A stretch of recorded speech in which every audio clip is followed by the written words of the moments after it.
Hi everybody, Jasmine the Queen here. Nicole Ravioli. Boss Lady Amy.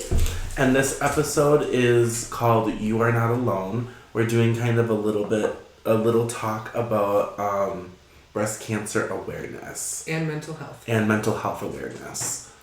We were a little late to the party. Sorry about that. October is Breast Cancer Awareness and Mental Health Awareness Month, so... It's Amy's fault. Shut up, Amy. I didn't even say anything! Okay, so I should explain our little joke. So we all really like the Heathers, and I wanted to do like a little Heathers thing with like these two, and Amy happens to be the Heather that gets told to shut up all the time. Funny as hell. That's alright, I get my payback when you get interrupted. You interrupt me. Like it's both of you. I literally have to fight for a spot to talk for 2 seconds. Fuck off. Amy's character also happens to be the Heather that had the boob job. Mine, her dad sells engagement rings. I'm not lacking in that department. I have a kid, so... Moving on! Anyways, back to the breast cancer and mental health awareness. Who wants to start? I tried. One of y'all can go. Oh, they're both looking at me. Okay. Well, as we were saying, we are late to the party. Sorry about that. I already said that. But by the time you hear this, it'll be November. So happy November! Yay! Happy November! Thanksgiving, Christmas, all the fun things. And we just had Halloween. Is it fun though? Is it? Sometimes. And I'm sure Halloween was great. Yeah, it's fun when people give you gifts. I'm not gonna deny that. Got lots of candy, all the Halloween things. Spooky season's kind of over, sort of. Not really, but back to mental health. Spooky year round. Yeah, I was like, spooky season's all year round for me. But mental health awareness. So this episode's gonna be a tad more serious. Not really, because we've already been laughing, but you know. Mm-hmm. But yeah, as this episode is called, You Are Not Alone. Lots of people go through mental health problems. Hi, hello, how are you? Hi. Hello. So, if you're watching the video, you would have seen us wave because that's all of us. We all go through mental health problems every day. I mean, if you listen to my episode, you know my head's a party I don't want to be at. Literally. And I'm pretty sure all of us at least know 1 or 2 people that have been affected by breast cancer and or any type of cancer, but breast cancer awareness was October, so. Yeah, so for me specifically, I have been very fortunate to not lose anybody to breast cancer. I've lost people to other sorts of cancers, but it affects so many people worldwide. And it kind of makes sense that October is Mental Health Awareness Month and also Breast Cancer Awareness Month because of just what's the word? It kind of like almost goes hand in hand because I mean, when you can develop a lot of like those traumas and those mental problems or whatever with when you go through something like breast cancer. Especially because a lot of breast cancer patients have to do like mastectomy, whether that's one or both. That is a huge mental health factor for them because it can send them kind of into a spiral. Yep. My aunt, who did pass away not from breast cancer but from other things, she ended up actually beating breast cancer and she had to have a double mastectomy, and I know that was very, very difficult for her. Especially like because of how mean people can be about it. Like they don't take in consideration like what you've been going through. They just treat you like absolute garbage and make you feel bad about it. That is true. And that video I sent you from Don't Cross a Gay Man on TikTok, you remember? Like, there was someone out having lunch with, like, a date, and she had just started dating again. She was, I believe, set to have a double mastectomy and was, like, really worried about it, and he just kept making boob jokes. Yeah, making her feel bad about it. Or, like, telling her that she could get new ones and stuff like that. Like, why are men? Well, and that's the thing is, like, a lot of women, after they get their breasts removed, whether it's one or double, a lot of them will not, ever get, like, replacement again because that's such a heavy burden to literally wear. Like, that's such a traumatic thing to get this removed. And then you're supposed to go and get an implant or, whatever they want. Like, no. You're going to wear your scars and you're going to wear them proud if that's the direction you're going. Yep. And I mean, none of us have been through, like, the breast cancer, like, stuff like that. But, like, imagine it's not great. No. And, like I said, I've been very fortunate to have not lost anybody to breast cancer. But I've definitely known people with it. And it doesn't seem easy at all. Cancer, any type, is really hard. Mm-hmm. Very, very difficult. I lost my grandfather to cancer. Same. Yeah. On pause for dramatic effect. My mom was, like, almost diagnosed with it, but my grandma, I thought she might have had it. My grandma didn't have breast cancer, but she did have uterine cancer, which she beat. That was, like, a long time ago. Cancer is just no bueno. Mm-mm. Mental health is no bueno either. Not when it's in poor condition. Facts. I don't know, for me personally or whatever, it's usually, like, depression more than anything. Yeah. Mine goes from all spectrums, like all everywhere. Especially with the BPD, because, like, if I'm in a great mood one day, I'm in a really great mood that day. Mm-hmm. But if I'm, like, having an off day, one minor inconvenience and I am in tears and, like, screaming, it's bad. It's really bad. I'm aware. I've been there. Yeah. Or I get in those really pissy moods. I just don't want to, yeah. Yep. It's not fun to deal with. Yeah, no, it's not. I don't know if we've officially talked about my ADHD diagnosis on the podcast. I don't think so. I don't think so. So, for those of you who don't know, which I'm sure you figured it out by now, I was diagnosed as an adult with ADHD, specifically inattentive type. I want to say it was like April or May of this year. So that's been a really interesting thing, trying to navigate that, because for so long with ADHD, like, I just thought these were, like, personality flaws. So, like, it's been a really hard journey figuring out what's ADHD and what's not. So that's kind of, like, where I've been at with my mental health. It's not so much depression or anxiety, it's the ADHD. Like, that's been a really hard one. Yeah. I got another friend that's got it way worse, though. And she's medicated. And she's well, they always run out of her medications. So. She wasn't medicated. Oh, yeah, she wasn't medicated because they don't have it in stock. Oh, Lord.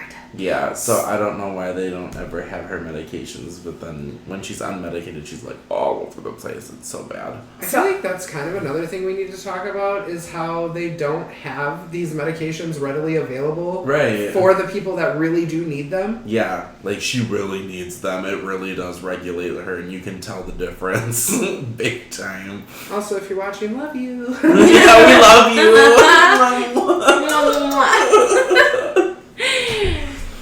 Yeah, I'll have to send this video to her. Funnily enough, she's actually taught me quite a few things about my ADHD. I had quite a few epiphanies. Yeah, she's very used to it and very educated on it, and she tries to manage it very well. Very well. So I'm currently unmedicated. I'm sure I will be at some point.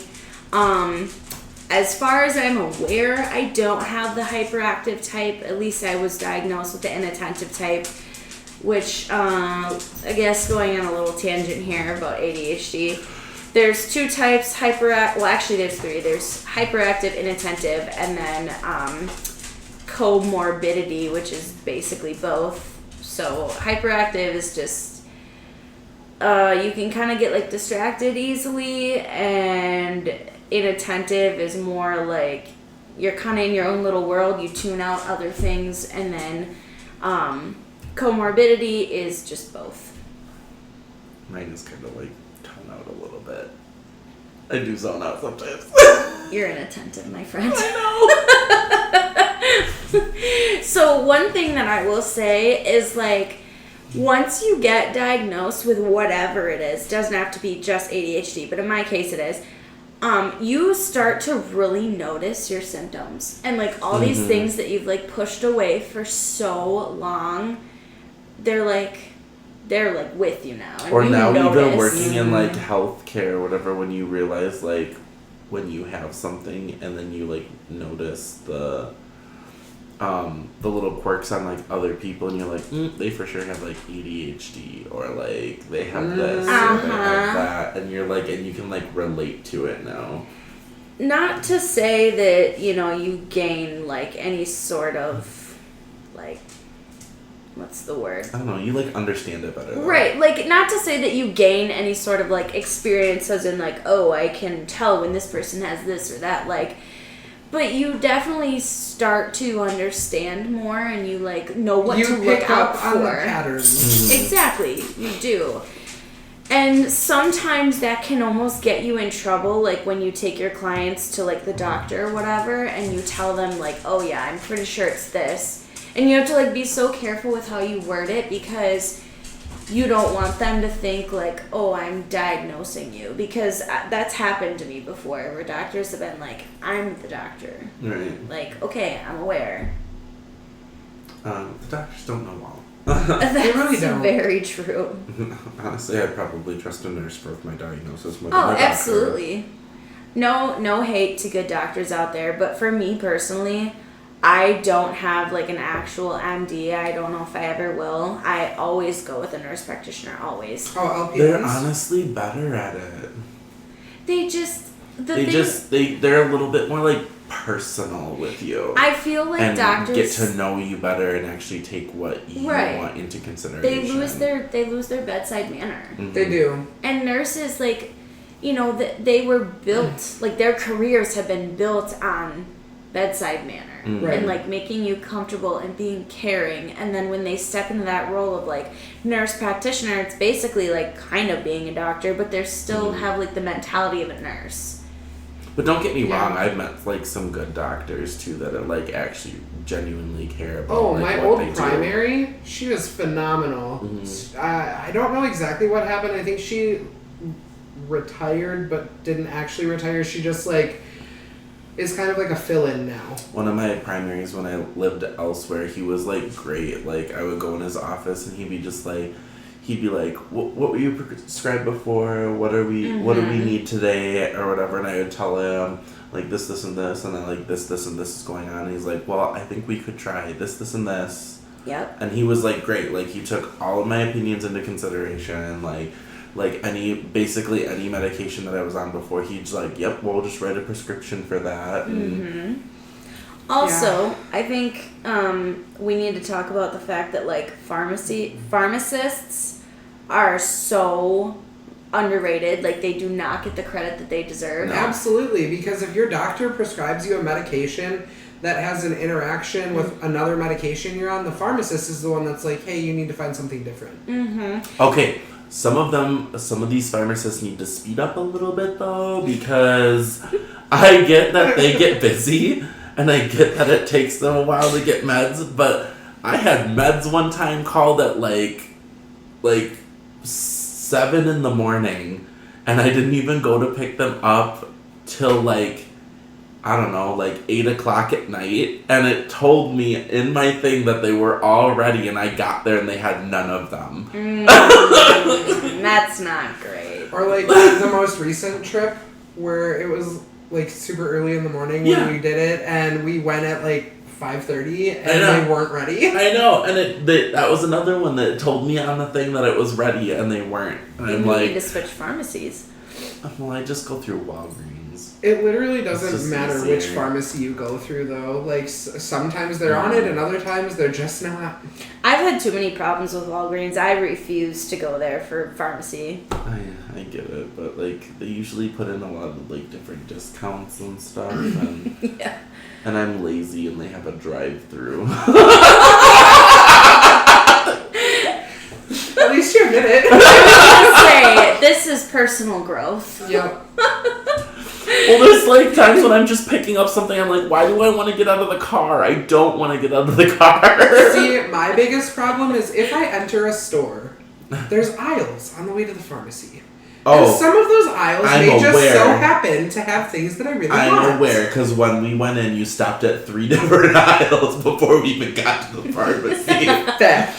See, this is why I beeline right to the pharmacy, put in my order to make sure that they're like there, and then I do my shopping, and then I get my little text saying that they're ready, and then I'm good. Yeah, she got distracted by all the Halloween stuff. Of course she did. Spooky. You're Okay, so another thing, if you haven't noticed, I'm the only official diagnosed one here, but we're like 99.99% sure all three of us have Yep. ADHD. We're all peas in a Yeah, pod. no, for sure. For sure. I'm technically not diagnosed with the depression, but I really do know I have it. Okay, well, yeah, we know. All the Yeah. things it's that pretty I've obvious. mentioned. You've been around I've when seen- I've like not. I've seen, I've heard, I'm aware. Mm-hmm. Anyway, so that's a little bit on ADHD, medications, pharmacies, all important things for mental health. Also, pharmacy is checking the interactions, especially for the mental health medications. So important. So important. Half the time, doctors don't even look at the interactions. They're just like, oh, you're depressed, let's get you on this. And then the pharmacy has to be the one to call and say, hey, you need to change this med. Yep. Also, can we talk about how many like mental health meds grapefruit interacts with? Really? Yes!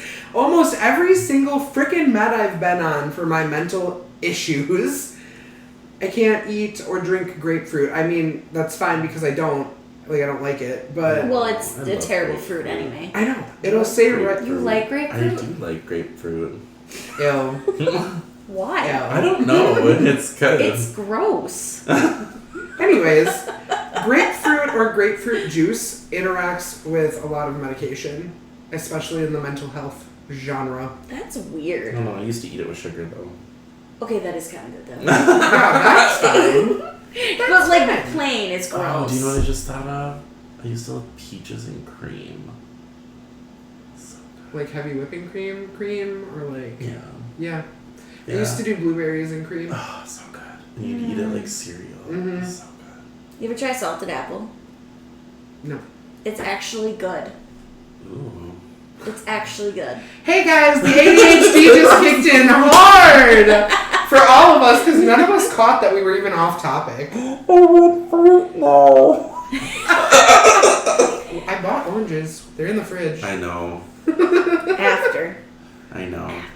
Okay, anyways, grapefruit juice is not good for people that take mental health medications because I guess it has some counteraction where it just makes them ineffective.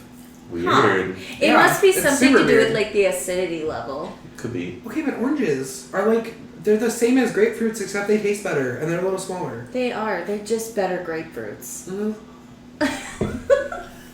And then clementines are better oranges? Actually, Yeah, absolutely. Absolutely they are. this is true. That's kind of true, actually. It is. Oh, Lord help us. Anyways.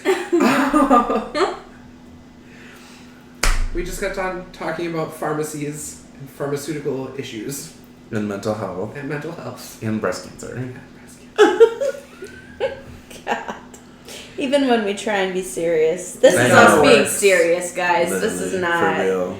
If we were all in like a serious situation at work, it would be fine. Like we're professional when it comes to that. But just this stuff, like what you see is what Well, you get. right. And not only that, but like when you're at work and the crazy things that happen that's literally just our normal day, like you need humor to cope with that. Because any other person would go crazy.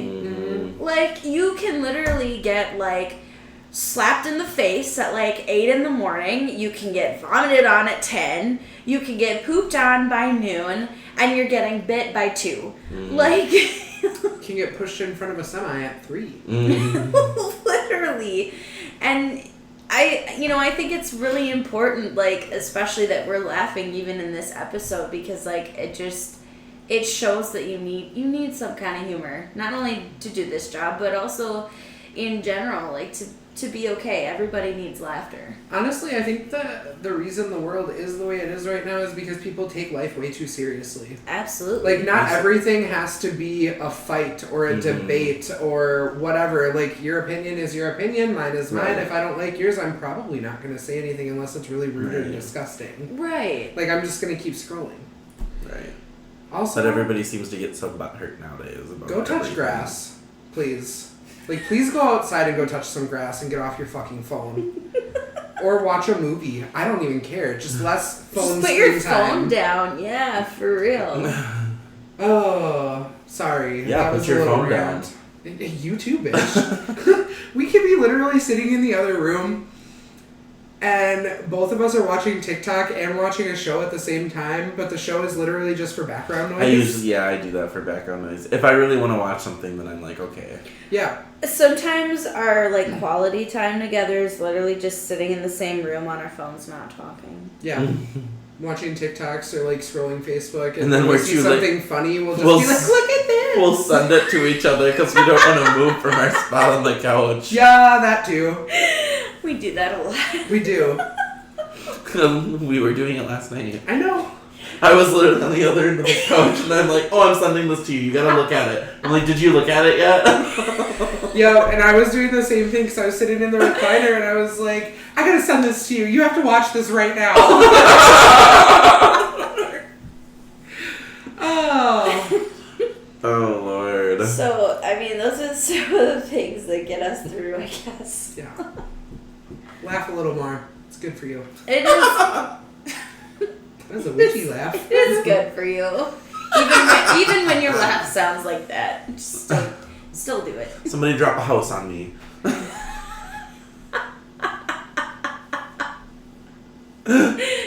She's not impressed. No, I was fine, but like, it just took a second. Anyways, we're already losing the topic, so I think we're gonna wrap this up before we go off on more tangents. So don't forget to shout out our socials. So you can follow us on TikTok, YouTube, Facebook at Boss Ravioli Queens.